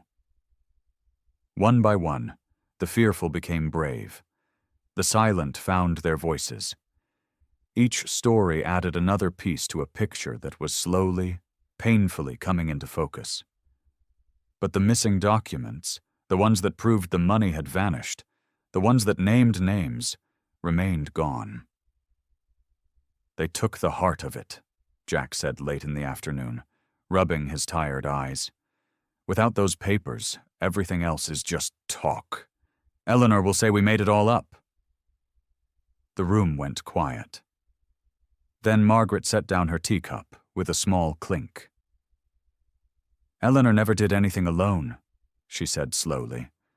"Not the important things. There was always someone beside her. Someone who kept the books. Someone who knew where everything was buried." Lily looked up sharply. "Who?" Margaret's eyes met hers. "Martha Evans." The name settled over the room. "Martha and Eleanor were like sisters for 30 years, Margaret went on. "Martha kept every record, every ledger, every letter. If those papers still exist anywhere in this town, Martha Evans knows where they are." She paused, and her voice softened. "But lately, I've seen a look on Martha's face at the meetings, a look I know well, the look of a woman whose conscience won't let her sleep." Jack felt something stir in his chest, something that had been missing since the morning by the lake. Hope. He looked at Lily. She was already reaching for her coat. "Then we go talk to Martha," he said. Martha Evans lived at the end of a quiet street, in a small white house with blue shutters and a garden gone wild. The roses had grown tall and tangled, as if no one had trimmed them in a long while. A wind chime hung by the door, still and silent in the gray evening air. Jack parked his motorcycle at the curb. Lily climbed off behind him. For a moment they stood at the gate, looking at the house. "Are you sure about this?" Lily asked. Jack looked at her. "No," he said honestly, "but Margaret was." They walked up the path together. Jack raised his hand and knocked, 3 slow knocks that seemed loud in the stillness. For a long moment, nothing happened. Then the curtain in the front window shifted. A pale face peered out and disappeared. Footsteps came slowly toward the door. The door opened just a crack. Martha Evans stood there, a small woman with silver hair pulled back in a neat bun.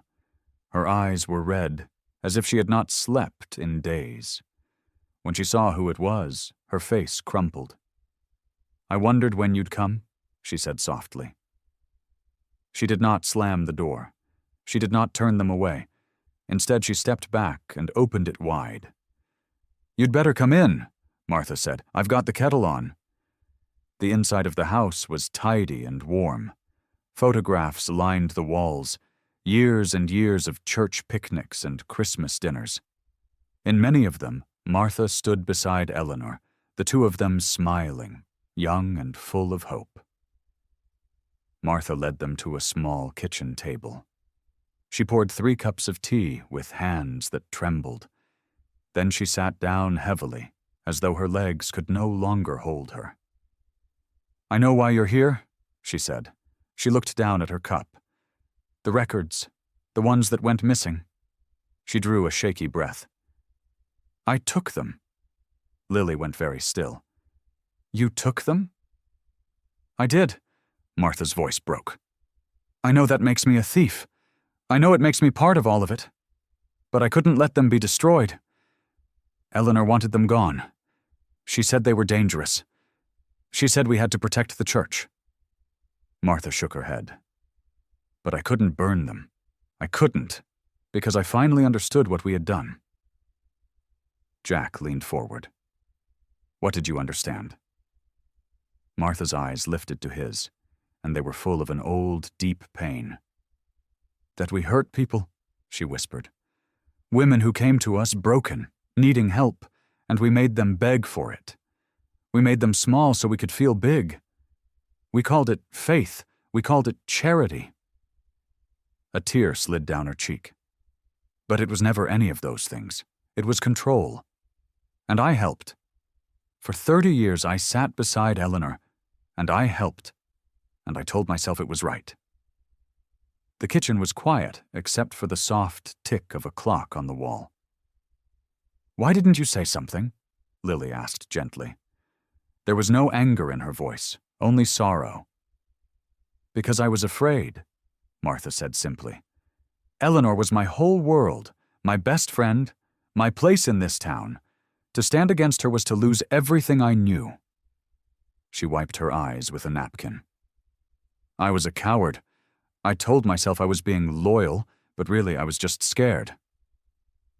She looked at Lily then, and something changed in her face. "And then I watched you," Martha said. "They took everything from you, your friends, your name, your good standing in this town. They pushed, and everyone expected you to break." Her voice grew stronger.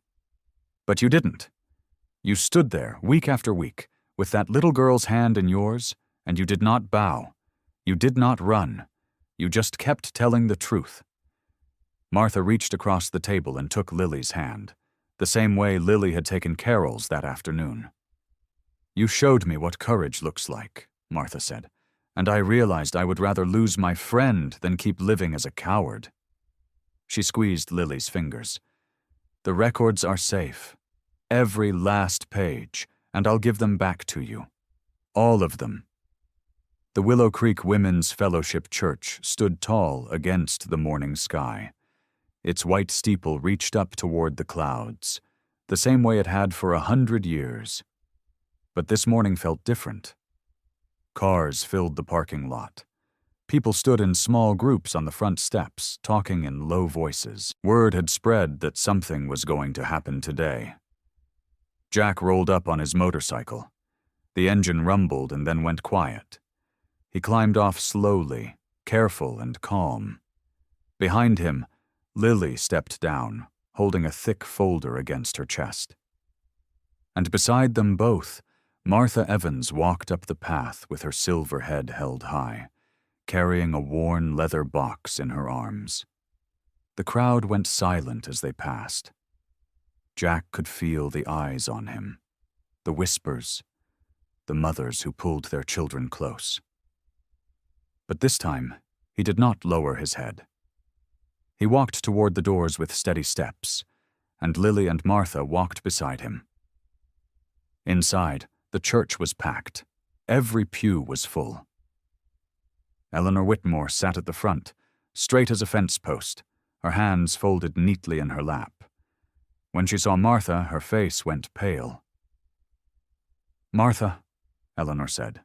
Her voice was tight. "What are you doing?" Martha did not answer right away. She walked to the front of the room and set the leather box down on the wooden table. She opened it. Inside were stacks of papers, yellowed with age, tied with string. "I'm doing what I should have done 30 years ago," Martha said. A murmur ran through the crowd. Lily stepped forward. She laid her folder on the table beside the box. Her hands did not shake anymore. She looked out at all the faces she had once called friends, faces that had turned away from her, and she took a breath. "For a long time, you've heard things about me," Lily said, "that I caused trouble, that I turned people against each other, that I don't belong here." She paused.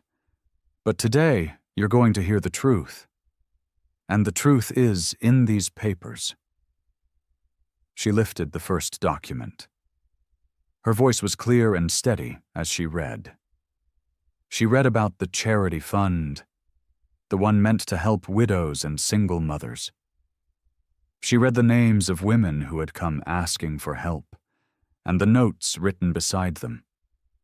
Notes about who had obeyed, notes about who had questioned, notes about who had been cut off for stepping out of line.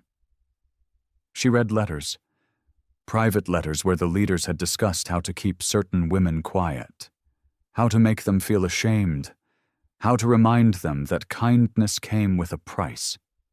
With every page, the room grew heavier. Women wept softly in the pews. Some covered their mouths. Margaret Collins sat near the front, tears streaming down her wrinkled face, nodding because she had lived it. Eleanor stood up sharply. "This is not fair," she said. "You're twisting things. You don't understand what it takes to lead a church, to protect it, to keep it strong." Jack stepped forward then. He did not raise his voice. He did not clench his fists. He simply looked at Eleanor with quiet eyes. "No one's twisting anything," he said. "The words are yours. All we did was bring them into the light." Eleanor's mouth opened, but no words came out. She looked down at the papers spread across the table. She looked at Martha, her oldest friend, standing against her. She looked at Margaret, weeping. She looked at Lily, calm and unbroken. And something in her seemed to crack. She sank back down into her seat. For a long moment she said nothing.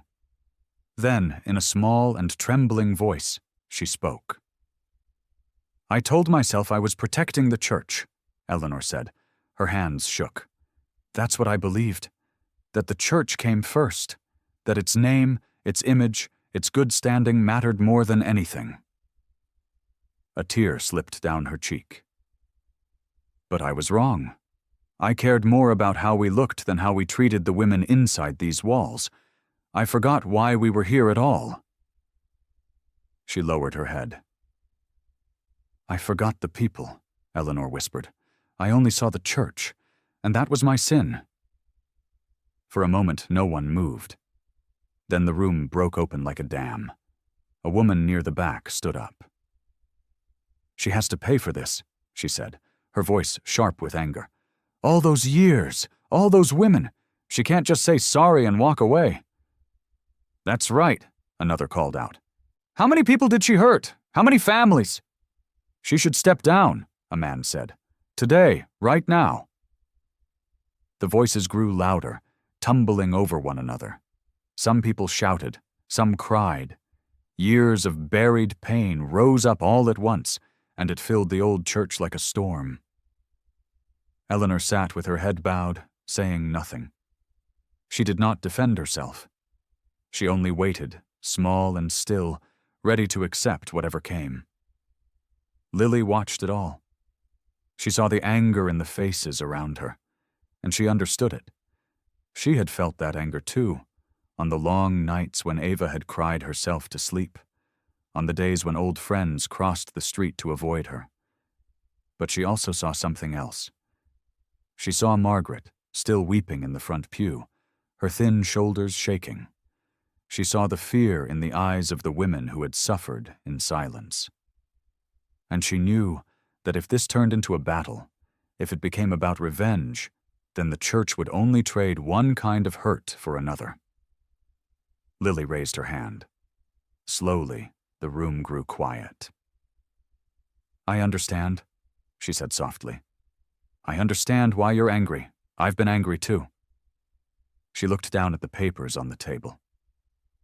"For a long time, all I wanted was for someone to see what happened, to know I wasn't the villain they said I was."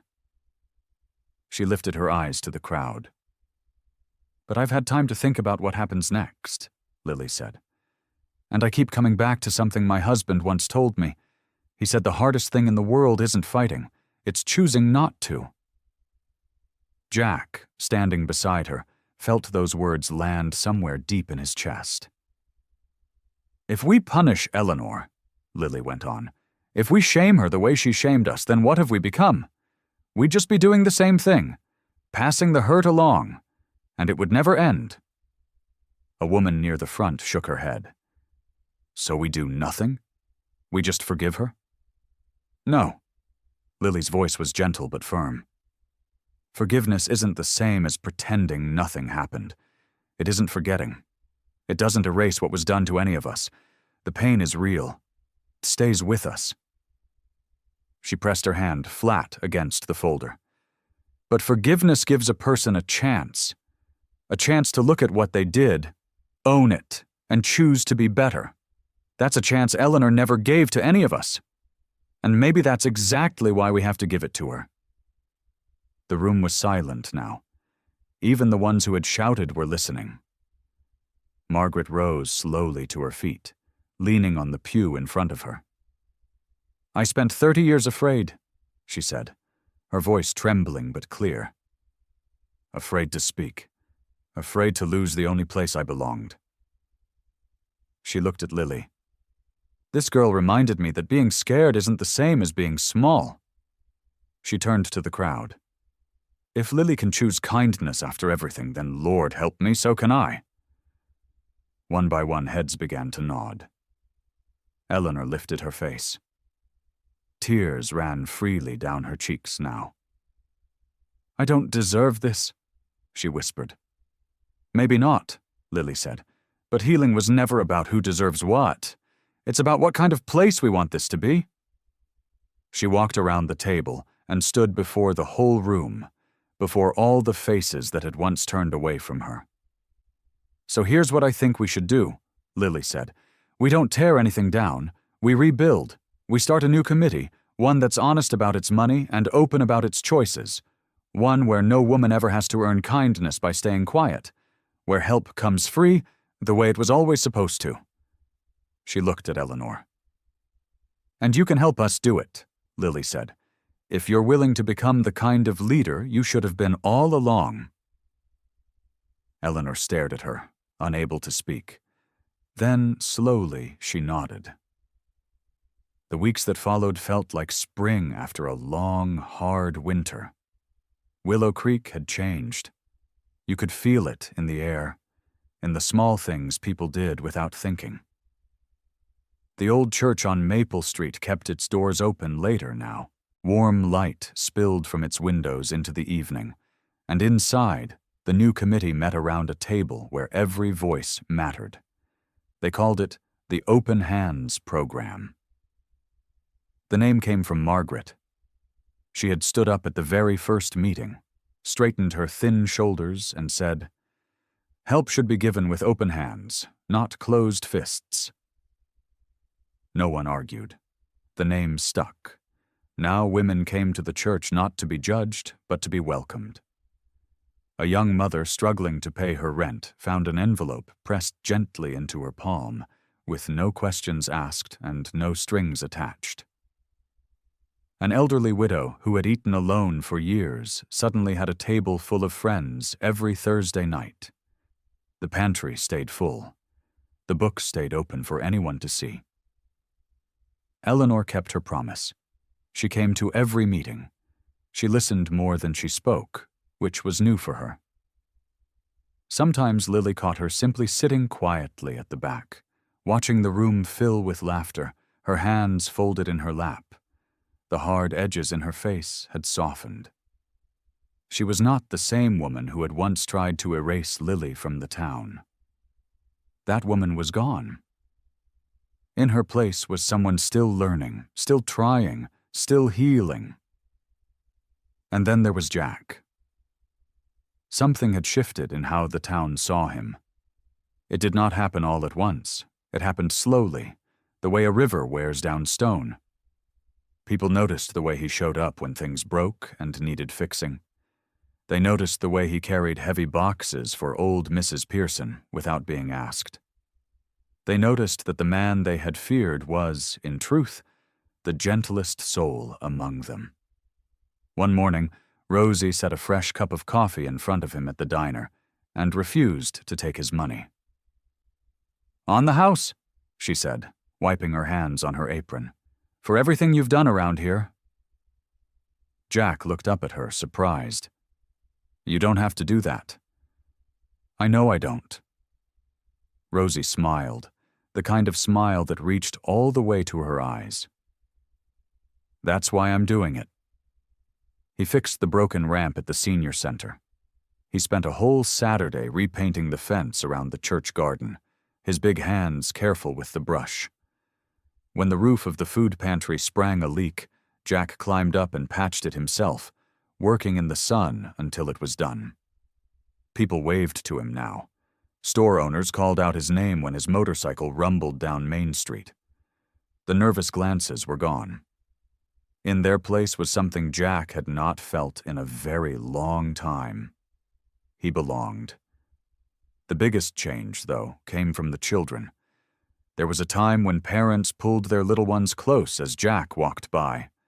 When kids stared at him with wide, worried eyes and hurried in the other direction. Jack had grown used to it. He had told himself it did not hurt. It had. But now, everything was different. One warm afternoon, Jack parked his motorcycle outside the park where a group of children were playing. Before he could even take off his helmet, a boy came running toward him, cheeks red from playing. "Mr. Jack! Mr. Jack!" the boy cried. "Can you show me how the engine works?" Soon a whole crowd of kids gathered around the bike, peppering him with questions. Jack knelt down among them and answered every single one, patient as could be, letting them touch the shiny chrome and pretend to steer. Then a small voice cut through the rest. "That's my Uncle Jack!" Jack turned. Ava stood at the edge of the group, her pink sweater bright in the sunlight, her chin lifted high with pride. She marched right up to him and slipped her tiny hand into his. "He's mine," she told the other children, beaming. "He's part of my family." Jack's throat went tight. He looked down at the little girl who had once trembled beside his motorcycle, whispering a plea into his ear. She was not afraid anymore, and neither was he. The cemetery sat on a gentle hill just outside of town, where the grass grew soft and green, and the wind moved quietly through the old oak trees. It was a peaceful place, the kind of place where a person could sit and think and feel close to the people they had lost. Jack had not come here in a long time. He walked slowly up the path, Lily beside him and Ava skipping a few steps ahead. The morning sun was warm on their backs. Ava carried a small bunch of yellow wildflowers she had picked herself, holding them so tightly the stems had bent. "These are Daddy's favorite," she announced. "Mommy told me." Lily smiled softly. "They were. He always said yellow flowers looked like little pieces of sunshine." They stopped at a simple gray headstone near the top of the hill. The name carved into it made Jack's chest ache, even now. Michael Hart. Jack stood there for a long moment, staring at the letters. So many years had passed. So much regret had lived inside him, heavy as a stone he could never put down. He had believed, deep in his heart, that he had failed his best friend. That when Michael needed him most, he had not been there. But now he understood something he had not understood before. Michael had never stopped believing in him. Even in death, Michael had reached out across the years and handed Jack the one thing he had needed all along. A reason, a purpose, a promise worth keeping. Ava knelt down and set her yellow flowers gently at the base of the stone. She patted the grass beside them like she was tucking someone in. "There you go, Daddy," she whispered. Jack reached into his vest pocket. His fingers closed around the cool metal of Michael's old pocket watch. He had carried it every day since Ava had pressed it into his hand. Back when he had felt so lost, he had almost left this town for good. He knelt down slowly beside Ava. His big hands, scarred and rough, held the little watch with a tenderness that would have surprised anyone who only knew him by his reputation. "I made you a promise, brother," Jack said quietly. His voice was thick. "You asked me to watch over them, to stand beside them when things got hard." He swallowed. "I almost didn't. There was a time I didn't think I was good enough. Thought all I knew how to do was scare people." He set the pocket watch down beside the yellow flowers, right against the base of the headstone. "But they showed me different. Your girls showed me who I really am." He let out a slow breath. "This belongs here with you now. Because I kept my word. I finally kept it." For a moment, no one spoke. The wind whispered through the oak leaves. Somewhere far off, a bird sang. Ava leaned against Jack's arm. "Daddy knows," she said simply. "I can feel it." Jack blinked hard and looked up at the sky. "Yeah," he managed. "I think he does too." They stayed a while longer. Then, slowly, they made their way back down the hill. Ava ran ahead again, chasing a butterfly across the grass, her laughter floating back to them like music. Lily walked close to Jack. For a moment she was quiet. Then she reached over and touched his arm. "Jack," she said softly, "I don't think I ever really thanked you. Not the way I should have." Her eyes were shining. "You protected us when no one else would. You stood beside us when it would have been easier to walk away. You gave Ava her safety back. You gave me my courage back." Her voice trembled. "You saved us." Jack stopped walking. He looked at her, then out at the little girl laughing in the sunlight, then back again. "No," he said gently. He shook his head. "You've got it backwards, Lily." She blinked, confused. "I was a dead man walking before you two came along." His voice was low and honest, more open than she had ever heard it. "I'd buried everything good in me, told myself it didn't matter anymore, that I didn't matter." He looked at Ava. "Then that little girl whispered in my ear, and something woke up inside me that I thought was gone forever." He met Lily's eyes. "You didn't just let me protect you," Jack said. "You gave me a reason to live again. You and Ava. You saved me too." The months had changed Willow Creek in ways nobody could have guessed. Jack sat on the old wooden bench outside Rosie's diner, a mug of black coffee warming his hands. The afternoon sun spilled across Main Street, painting everything gold. This was the same spot where it had all begun, the same bench, the same worn boards under his boots. He remembered sitting here that rainy evening, alone and hollow, believing the whole world had given up on him. He almost had to laugh at how much had changed. His motorcycle sat parked at the curb, gleaming in the light. Hanging from the handlebars was a small chain, and on the end of it, catching the sun, was a tiny yellow charm shaped like a flower. Ava had given it to him. She said it would remind him of her daddy's sunshine flowers, no matter where he rode. Across the street, 2 boys came running down the sidewalk. When they spotted Jack, they didn't slow down or grab their mother's hands the way children used to. Instead, they waved so hard their whole arms shook. "Hi, Mr. Jack," one of them called out. Jack lifted his mug in return. "Afternoon, boys. Slow down before you trip over your own feet." They giggled and kept running. Rosie came out through the diner door, wiping her hands on her apron. She set a fresh slice of apple pie down on the bench beside him without a word. That was just her way. She had been feeding him and looking after him since long before the town decided he was worth caring about. "On the house," she said. "You fixed my back step last week. Figure I owe you more than pie, honestly." Jack shook his head. "Pie's plenty, Rosie. More than plenty." She patted his shoulder and went back inside. Down the street, past the flower shop and the little hardware store, stood the church. It looked different now. Fresh paint, a new sign out front that read, "Willow Creek Community Fellowship, all are welcome." The words weren't just paint. They meant something now. Inside those doors, Lily was hard at work. She ran the new outreach program, the one built on kindness instead of fear.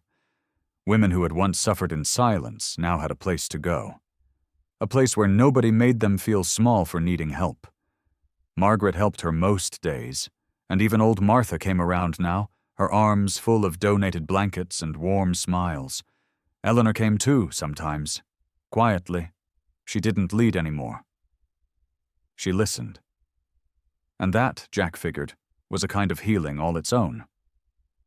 He took a slow sip of his coffee and watched the town move around him. Folks nodded as they passed. A few stopped to say hello. He knew their names now. He knew their stories, and they knew his. Small feet came thumping down the sidewalk. "Uncle Jack!" Ava came flying toward him, her pigtails bouncing, a paper crown from the diner perched crooked on her head. She scrambled up onto the bench beside him and plopped down like she owned the whole world. "Careful, kiddo," Jack said, steadying her. "You'll knock over my pie." She eyed the pie, then eyed him and grinned. He slid the plate over so she could have a bite. She took a big one, getting cinnamon on her nose. For a while they just sat there together, the little girl and the big man in the leather vest, watching the sun sink lower over the rooftops of Willow Creek. Then Ava tilted her head up at him. Her eyes were full of that same honest curiosity that had changed his life. "Uncle Jack," she asked, "are you still scary?" Jack laughed, a deep, warm sound that came all the way up from his chest. "Maybe," he said. "Sometimes." Ava giggled and swung her feet. "But are you still good?" she asked. Jack went quiet. He looked down the street towards the church, where he could just make out Lily standing in the doorway, sunlight in her hair, waving at the two of them. He lifted his hand and waved back. "Because of you," Jack said softly, "I try every day." I hope you like this story. Please share what's your favorite part of the story and where in the world you are watching from. Have a wonderful day.